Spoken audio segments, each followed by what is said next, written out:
Hermano, yo les ruego por favor que vayan en sus Biblias al Evangelio de Lucas. Lucas capítulo 23, y vamos a leer los versículos 39 al 43.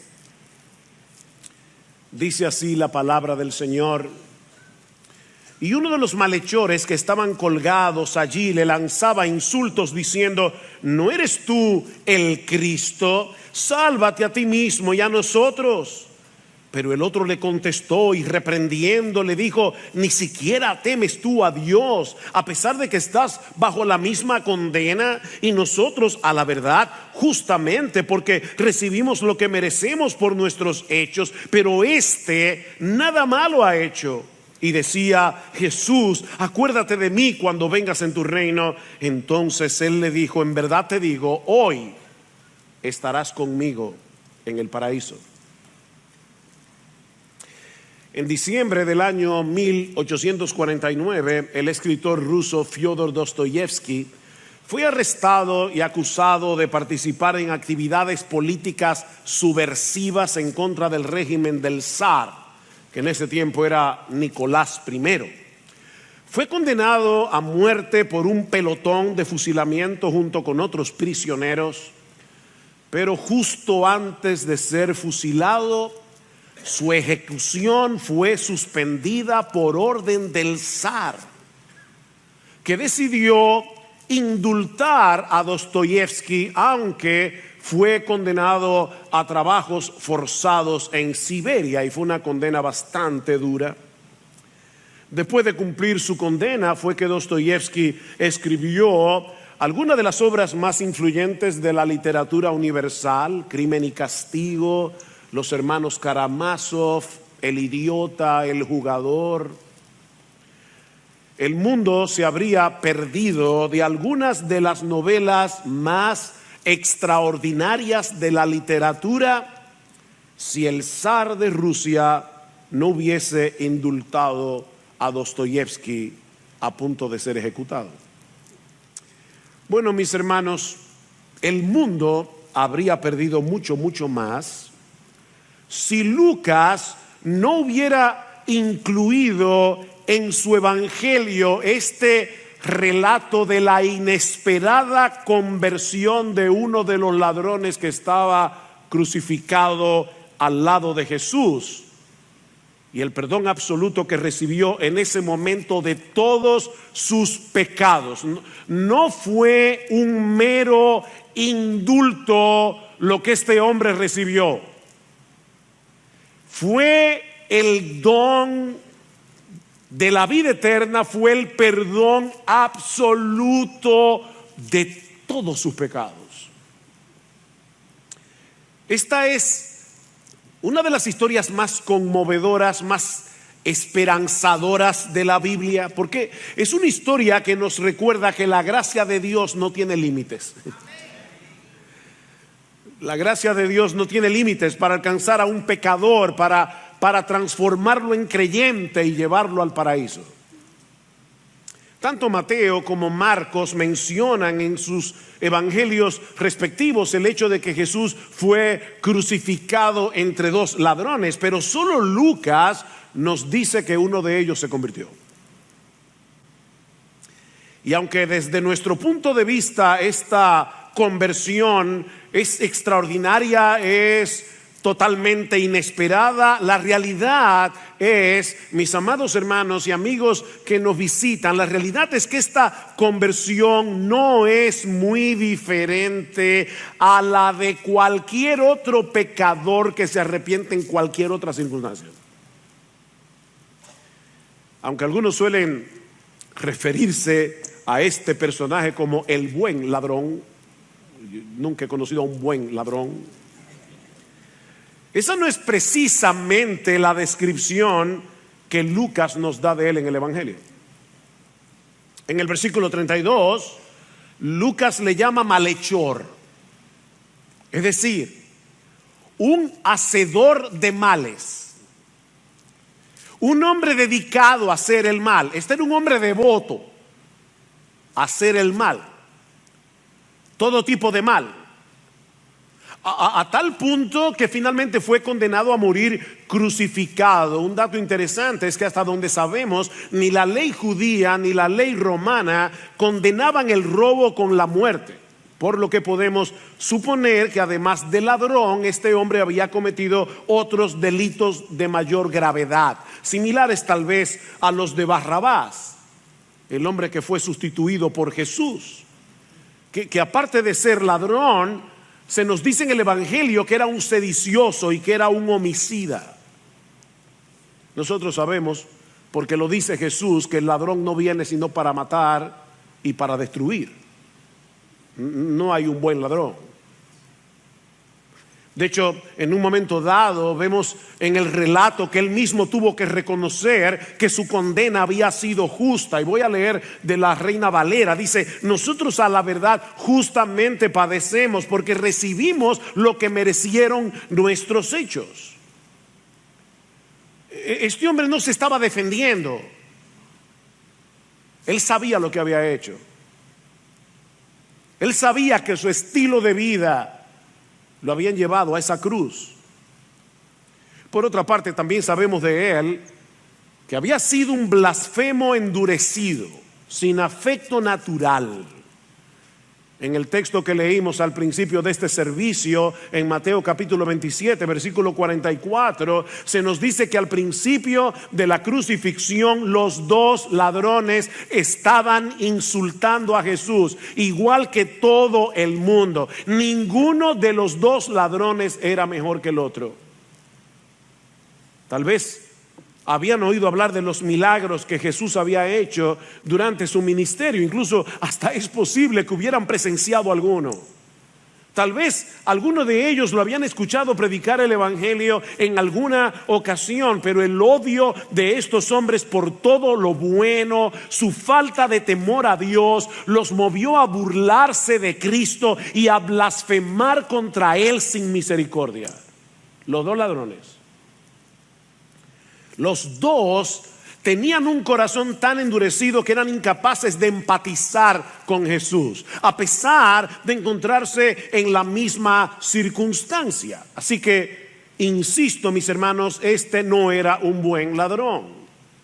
Y es importante que recordemos eso por lo que sigue en el resto de la historia. Al igual que el otro, era un criminal impenitente, era un blasfemo que había vivido toda su vida a espaldas de Dios, despreciando por completo su ley moral. Este hombre era un peligro público para la sociedad. Pero algo extraordinario sucedió en el corazón de este hombre, que lo transformó de tal manera que pudo llevar a cabo uno de los actos de fe más sorprendentes que encontramos en toda la Biblia. Y de verdad, yo me atrevo a decir, uno de los actos de fe más extraordinarios que encontramos en toda la historia de la iglesia. Versículo 42, y le decía: Jesús, acuérdate de mí cuando vengas en tu reino. Miren, mis hermanos, si hubo un momento en el que Jesús fuera menos creíble, era en ese momento. Colgado de esa cruz, Jesús parecía cualquier cosa menos un rey y un salvador. Los dos estaban agonizando sin posibilidad alguna de sobrevivir a esa tortura, pero aún así este hombre le pide a Cristo en oración que se acuerde de él cuando regrese a establecer su reino.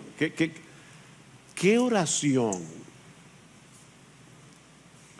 ¿Qué fue lo que sucedió en el interior de este hombre? O sea, ¿cómo fue que se produjo en él este cambio tan dramático desde que comenzó la crucifixión y él estaba blasfemando, insultando a Jesús, hasta este momento en que le pide lo que le pide? ¿Qué pasó ahí?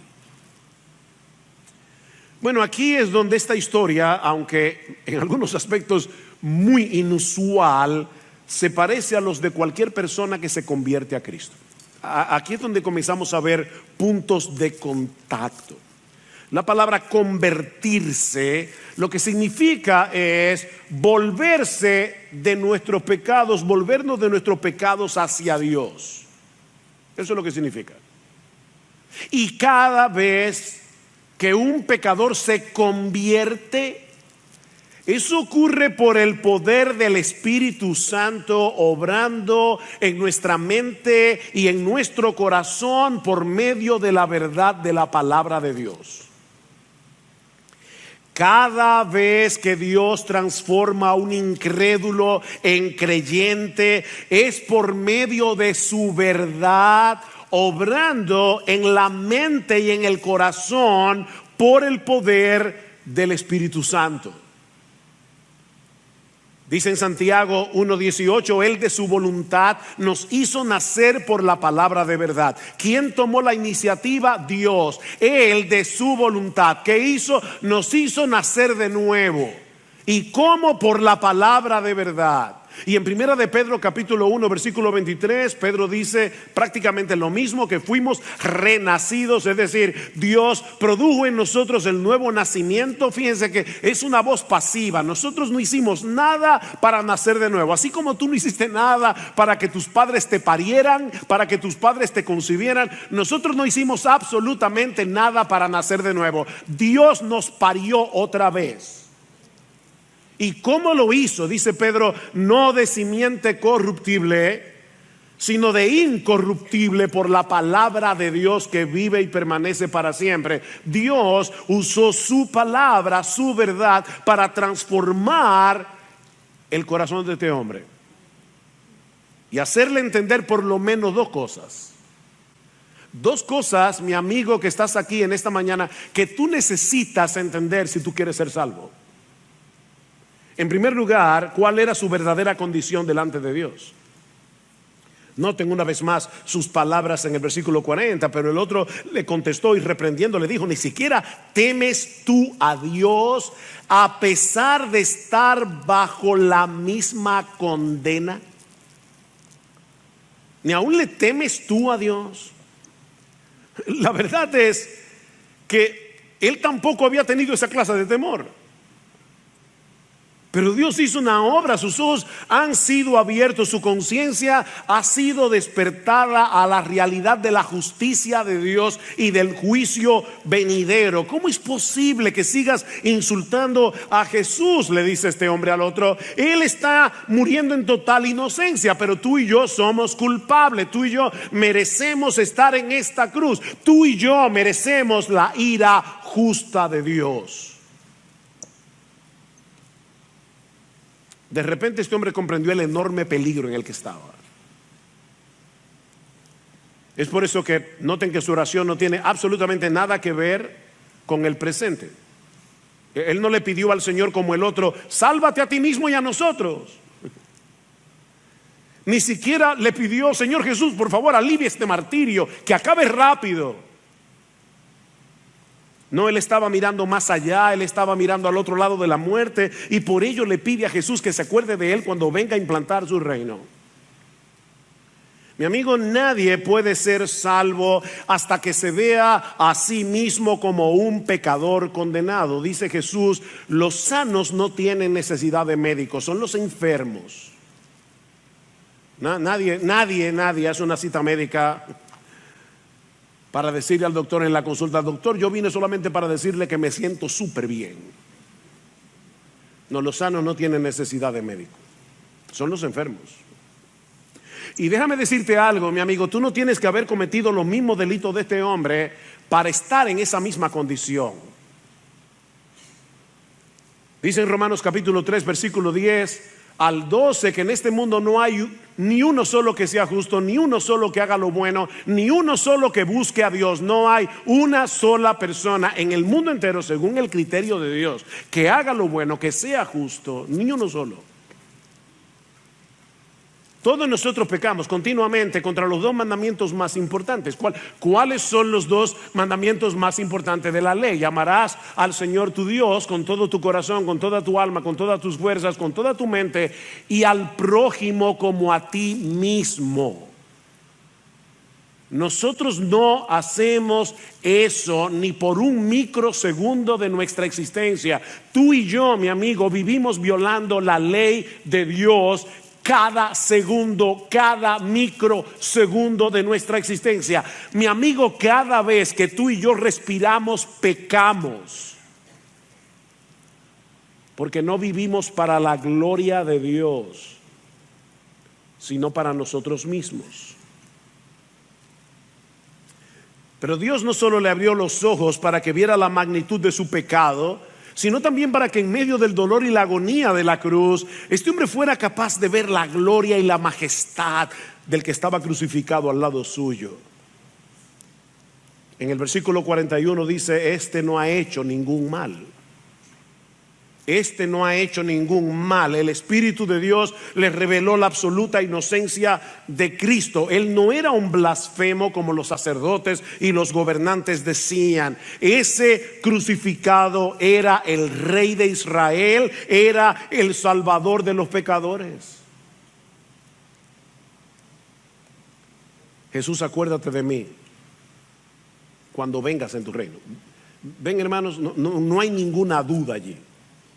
Ningún asomo de duda. Esta oración no es un por si acaso. Bueno, yo no sé, Señor, pero si eso es verdad. Yo sé que yo he hecho esta historia antes, pero me acuerdo la primera vez que yo escuché el evangelio fue una oración de por si acaso.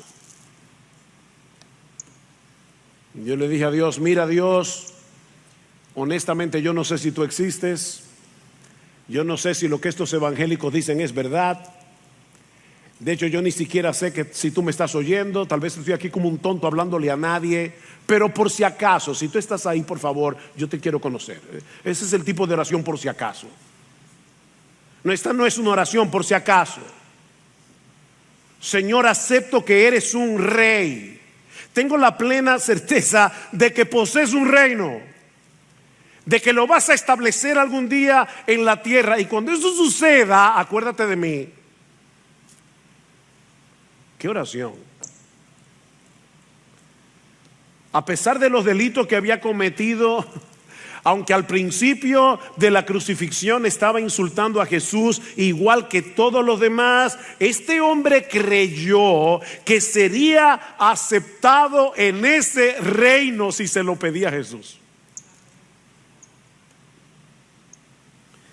Este ladrón moribundo no tuvo mucha oportunidad de manifestar los frutos de su conversión, pero en el corto tiempo que dispuso evidenció que tenía una fe vigorosa y fuerte. Déjame hacer una pregunta. Pensemos por un momento en dos nadadores. El primero ha podido permanecer a flote durante 20 minutos en medio de un mar embravecido, en medio de un mar en tempestad. El otro nadador ha podido permanecer a flote por 3 horas nadando en su piscina. ¿Cuál de los dos es un nadador más vigoroso? No el que duró 3 horas, sino el que duró 20 minutos en un mar en tempestad. Bueno, la fe de este hombre le permitió mantenerse a flote, confiando en Jesús, en medio de una horrible agonía, con la muerte mirándolo a la cara. Ahora, recuerden lo que yo decía hace un momento, que siempre que una persona se convierte, siempre es por medio de la verdad de Dios, obrando en su mente y en su corazón por el poder del Espíritu Santo. La pregunta del millón aquí es: ¿de dónde derivó este ladrón las verdades que él necesitó para poner su fe en Cristo en ese momento? ¿Alguien fue con una Biblia a predicarle? ¿Qué pasó ahí? Bueno, si nos ceñimos al relato bíblico, veremos que el Espíritu Santo abrió su entendimiento por medio de las cosas que este hombre vio y escuchó en aquel día, comenzando con el testimonio del mismo Cristo. El Señor había sido burlado, masacrado a golpes durante casi toda la noche. Lo habían coronado de espinas y, como leímos al principio de este servicio, le golpearon después con una caña para que las espinas se le clavaran en la sien con más profundidad. Cuando Cristo llegó a la cruz era una masa de sangre. Y aún después de haberle crucificado, lo seguían maltratando, lo seguían insultando. Y no olviden que el ladrón estaba ahí.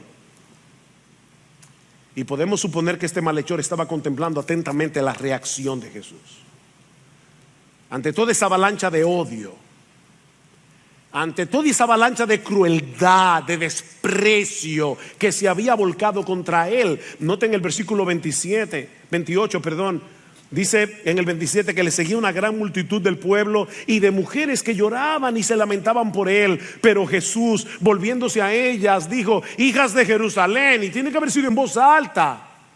Probablemente el ladrón lo escuchó: no lloréis por mí, llorad más bien por vosotras mismas y por vuestros hijos. En ese momento de agonía, Jesús estaba preocupado por el futuro de su nación.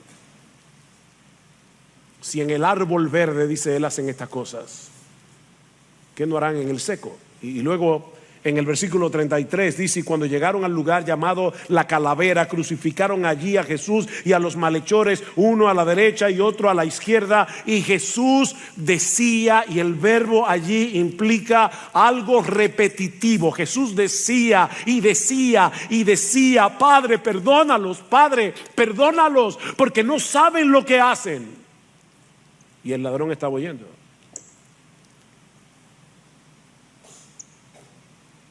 Este malhechor estuvo ahí todo el tiempo, contemplando la majestad de Jesús, envuelta en una singular y maravillosa mansedumbre, preocupado por su pueblo y orando por todos los que habían arremetido contra él. Pero luego estaban los insultos. Y Dios, en su soberanía, que lo controla todo, obró de tal manera que todos los insultos contra Jesús estaban envueltos en un manto de verdad. Sin darse cuenta, mis hermanos, los enemigos de Jesús evangelizaron al ladrón. Vean el versículo 35.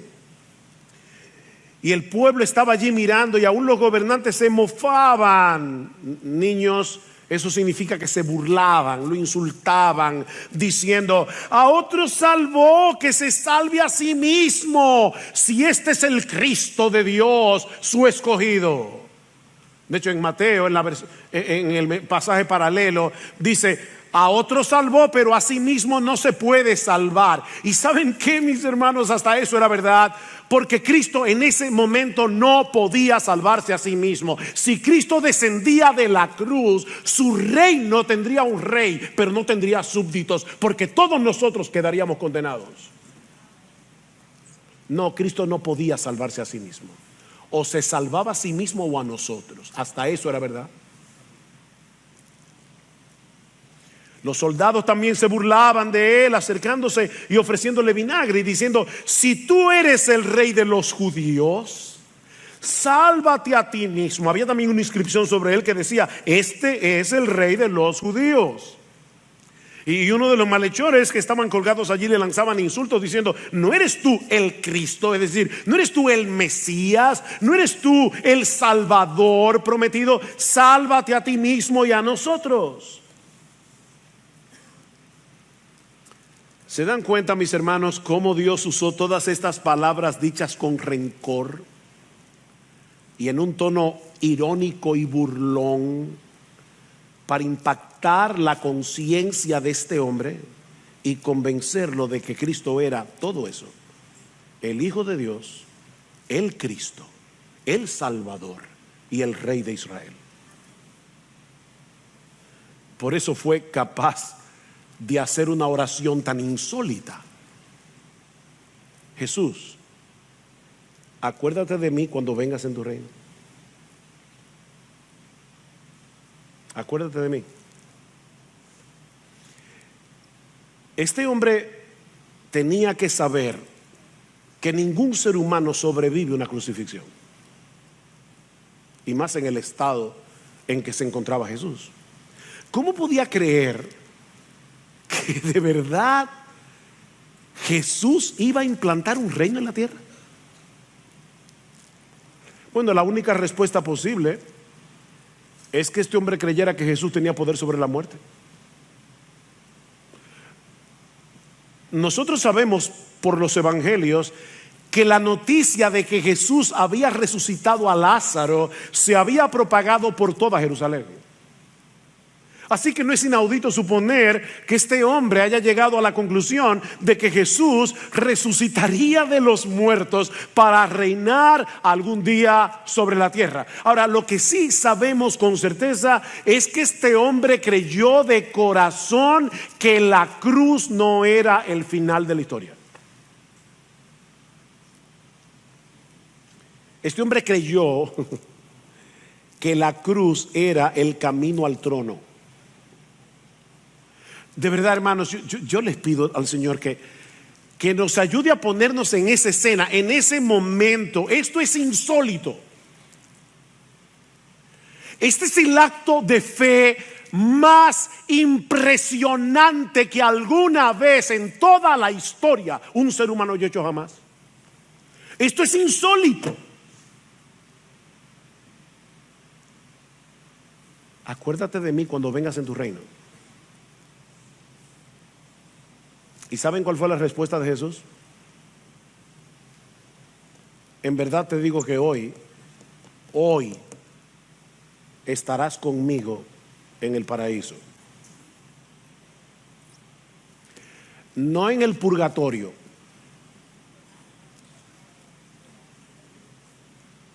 No durmiendo en la tumba, como creen algunos en el día de hoy. Hoy.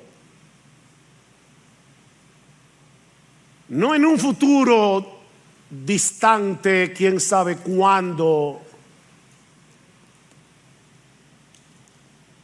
Mis hermanos, cuando el corazón de este criminal blasfemo dejó de latir, él abrió sus ojos en la gloria.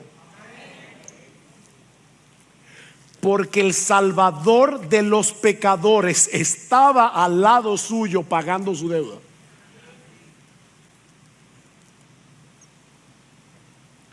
Mis hermanos, la cruz es el árbol de la vida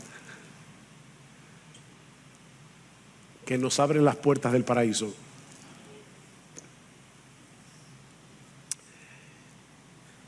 ¿Qué aprendemos de esta historia?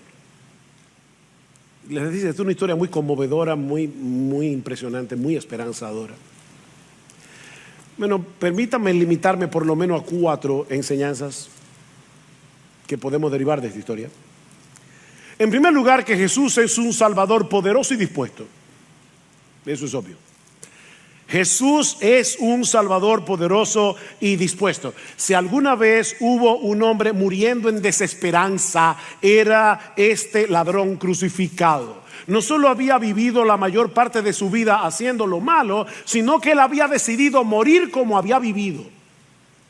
Esa había sido su decisión. Esa mañana, cuando este hombre se levantó para dirigirse hacia el lugar de su ejecución, él estaba determinado a morir siendo tan malo como había vivido. Lo menos que este hombre esperaba era estar ese día en el paraíso.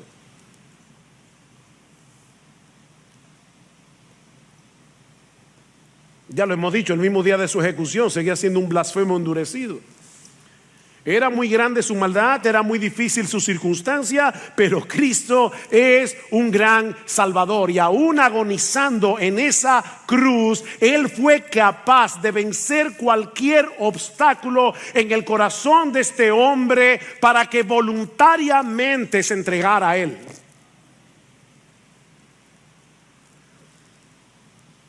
Mira, mi amigo, yo no sé qué puede estar impidiendo que tú vengas a Cristo en arrepentimiento y fe, pero déjame decirte algo. Si Cristo pudo salvar a este hombre cuando estaba colgado de una cruz, ¿cuánto más ahora que resucitó de los muertos y está sentado a la diestra del Padre? Pídele que te salve.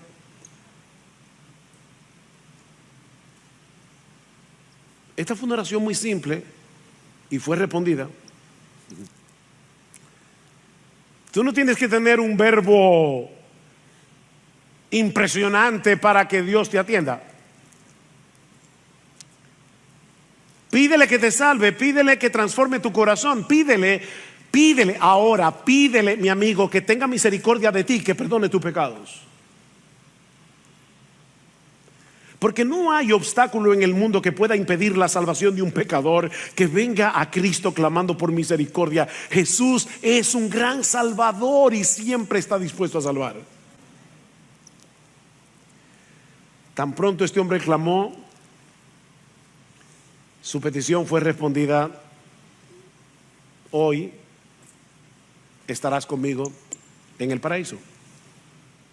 No esperó que sufriera un poco más por sus pecados. En el instante en que este hombre pidió misericordia y perdón le fueron otorgados. Y lo mismo hará contigo hoy si vienes a Cristo en arrepentimiento y fe. Pero aprendemos también de esta historia que la salvación es por gracia, definitivamente. Que la salvación es por gracia. Gracia es esa buena disposición de Dios para con los pecadores que lo mueve a concedernos gratuitamente no solo el favor que no merecemos, sino un favor que es absolutamente contrario a lo que sí merecemos. Eso es gracia. Pablo dice en Efesios capítulo 2 versículos 8 al 9, texto muy conocido, que la salvación es por gracia, por medio de la fe, no por obras, para que nadie se gloríe. ¿Qué de bueno tenía este hombre que pudo haber movido a Cristo a atender su petición? Absolutamente nada. No lo tuvo antes de su conversión, ni tuvo tiempo para hacer nada después de convertirse. Este ladrón no tuvo tiempo de bautizarse. Yo no estoy diciendo que el bautismo no sea importante. Lo que estoy diciendo es que el bautismo no salva a nadie. Este ladrón no tuvo tiempo de bautizarse. Este ladrón nunca perteneció a una iglesia. Tampoco estoy diciendo que no sea importante pertenecer a una iglesia. Si tú te conviertes hoy y te mueres dentro de 15 minutos, no hay problema. Pero si te quedas vivo, hazte miembro de una iglesia local. Ahora, a este hombre no le dio tiempo. Nunca tomó la cena del Señor. Nunca tuvo la oportunidad de hacerle ningún bien a nadie. Pero a pesar de todo eso, Jesús, repito, no le prometió el purgatorio. Jesús le prometió que ese mismo día estarían juntos en el paraíso. Mi amigo, ni tú ni yo tenemos nada que podamos presentar delante de un Dios infinitamente santo y justo. Nada que nos haga merecedores de su favor. Nadie merece ser salvo. Ahora, todos sí merecemos ser condenados. Todos.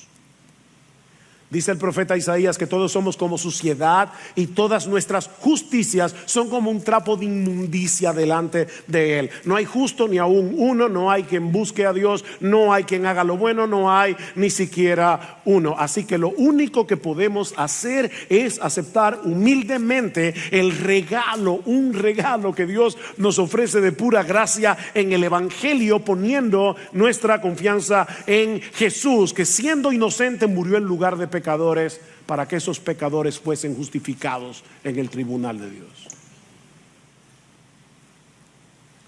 El ladrón en la cruz fue perdonado y aceptado en el cielo ese mismo día únicamente porque creyó. Solamente.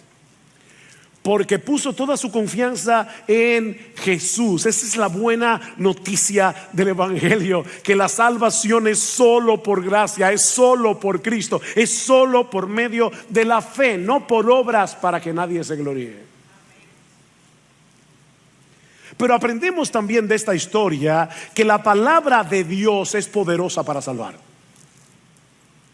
Aprendemos de esta historia que la palabra de Dios es poderosa para salvar.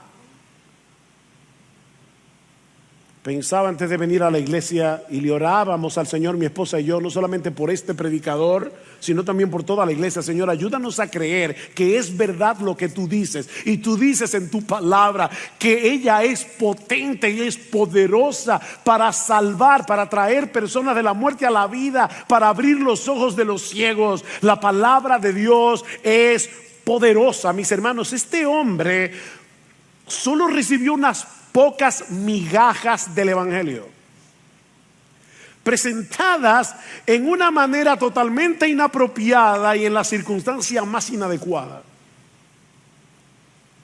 Pero esas migajas fueron suficientes para cambiar su corazón de piedra en uno de carne. Pablo dice en Romanos 1:16 que el Evangelio es poder de Dios para salvación. Y en 1 Corintios capítulo 1 versículo 21 Pablo dice que a Dios le agradó salvar a los creyentes por la locura de la predicación de su palabra. Y ahora Pablo aclara, porque los judíos piden señales. Yo quiero ir a una iglesia donde yo vea milagros. Yo quiero ir a una iglesia donde los cojos salgan caminando, donde los ciegos vean. Entonces yo voy a creer de verdad que Dios existe. No, eso es lo que pedían los judíos: señales, milagros. Los griegos, sabiduría. Yo quiero una oratoria rimbombante, algo que yo no pueda entender. Pero nosotros predicamos a Cristo crucificado.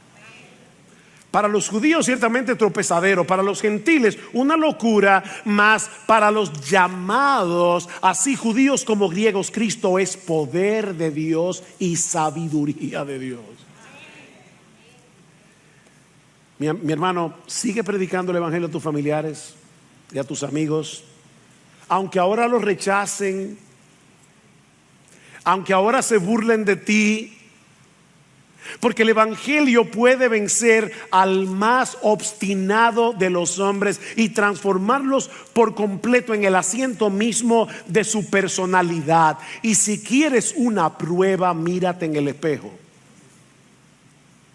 Lo hizo contigo si tú eres creyente, lo hizo conmigo, y puede hacerlo con ellos también.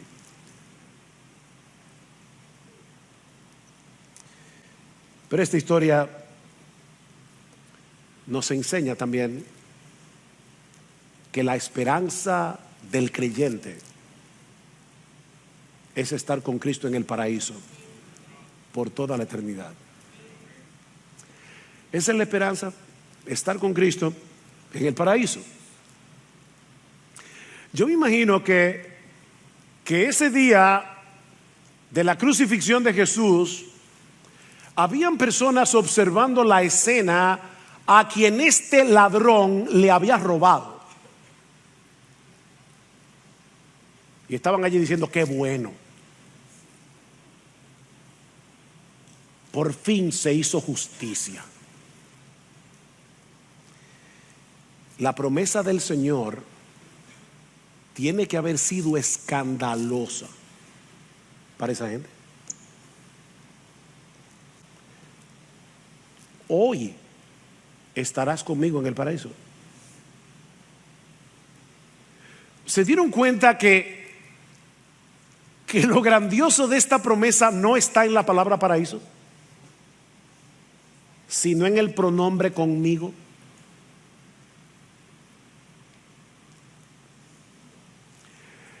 Que Jesús le ofrezca el paraíso a un criminal ya es bastante escandaloso.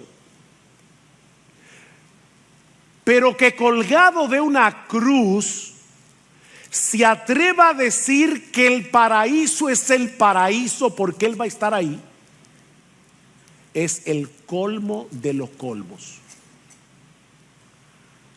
A menos que Él fuera quien Él decía ser. La segunda persona de la Trinidad que se hizo hombre para venir a salvarnos muriendo por nosotros en una cruz. Mis hermanos, la esperanza del cristiano no es el cielo. La esperanza del cristiano es Jesús, que está en el cielo. Por eso Pablo dice en Filipenses, nuestra esperanza está en los cielos. No es el cielo, está en los cielos. Partir y estar con Cristo, esa es nuestra esperanza. Partir y estar con Cristo. En ese mismo instante, veo allí a la familia de doña Normandia, que partió al Señor hace unos días. Ella no está dormida, su alma está en la gloria. El mismo día que murió. Pablo dice claramente en 2 Corintios capítulo 5, versículos 6 al 8, hay solo dos opciones. O yo estoy presente en el cuerpo y ausente del Señor, hablando de Cristo en su naturaleza humana, cuyo cuerpo humano está en el cielo. Dice, o estoy presente en el cuerpo y ausente de Cristo, o estoy ausente del cuerpo y presente con Cristo. Solo dos opciones. Es partir y estar con Cristo. Mis hermanos, esa es la bendita esperanza que Cristo compró para los suyos al precio de su sangre. Y sabes que, mi amigo, esa puede ser tu esperanza hoy si te arrepientes y crees. Ahora no es demasiado tarde, pero puede serlo mañana. De hecho, es probable que Dios haya dejado esta historia en su palabra, entre otras cosas, para librarnos de la desesperación por un lado, o de la locura de posponer el arrepentimiento por el otro. De la desesperación, porque en un momento tan difícil como este, y estando al borde de la muerte, este hombre encontró la salvación. ¿Qué pecador puede desesperar? No importa la vida que haya vivido, ¿qué pecador puede desesperar al leer que este ladrón se convirtió suspendido en una cruz y en el mismo dintel de las puertas del infierno? Pero toma en cuenta que este es el único relato que aparece en toda la Biblia donde alguien se convierte al borde de la muerte. Un solo ejemplo.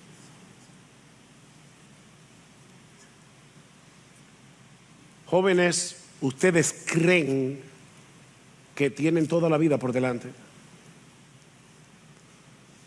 Eso es un engaño. No importa la edad que tú tengas, nadie tiene la menor idea de cuándo ni cómo morirá. Nadie. No olvides que al lado de Jesús había otro ladrón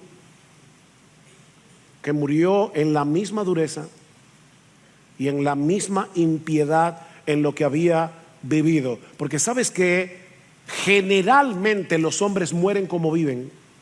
Generalmente. No desprecies la oportunidad que Dios te está brindando hoy. Tú estás aquí en este lugar tan cómodo, escuchando tranquilamente el mensaje del Evangelio. Eso es un privilegio. No lo desprecies. Porque a medida que pasa el tiempo, tu corazón se endurece más y más y más. La conversión de este ladrón moribundo no es la regla, es la excepción. Mi amigo, tú has tenido hoy un privilegio muchísimo mayor que el de este ladrón. Él creyó cuando Cristo estaba muriendo en una cruz, nosotros sabemos que resucitó.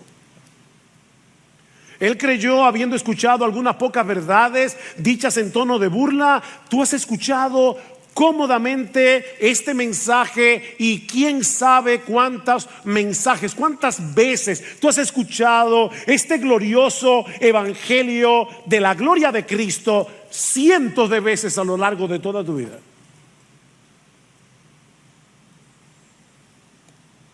¿Sabes una cosa? En el día del juicio, la fe de este ladrón moribundo añadirá más peso a tu condenación si mueres en tus pecados y en la dureza de tu corazón. Este ladrón testificará contra ti. Pero Cristo sigue siendo un gran salvador. Él continúa salvando pecadores por medio de la fe y el arrepentimiento. Dice la Escritura que Él no echará fuera a nadie que venga a Él. Nadie, a una sola persona. Nadie llegará al infierno diciendo yo toqué y nadie me abrió. No. No, mi amigo, no desprecies esta oferta de gracia que Él te brinda en su palabra, porque si vienes a Cristo hoy confiando únicamente en Él, la Escritura te garantiza lo mismo que Jesús le prometió a este hombre en su agonía. Cuando te toque partir, podrás tener la completa certeza de que cerrarás tus ojos en este mundo de dolor y de miseria para abrirlos en aquel lugar donde nada podrá empañar la visión de la gloria y hermosura de nuestro bendito, precioso, exaltado Señor y Salvador Jesucristo. Es mi oración que el Señor te abra los ojos en esta mañana, para que te puedas ver tal cual eres en la presencia de Dios, un pecador necesitado de perdón y misericordia, pero que puedas ver a Cristo tal cual es, como un Salvador lleno de gracia y compasión, que ha prometido perdón y vida eterna a todos los que vengan humillados, acogiéndose a su gracia. Mi amigo, las puertas de la salvación están abiertas hoy de par en par. Entra por ella. Entra ahora, porque el mañana es completamente incierto, porque la eternidad es eterna y porque no existe un refugio más seguro, ni más bendito, ni más deleitoso que la bendita gracia de Jesús. Entra, mi amigo, y entra ahora. Entra ahora. Arrepiéntete de tus pecados y confía en Jesús.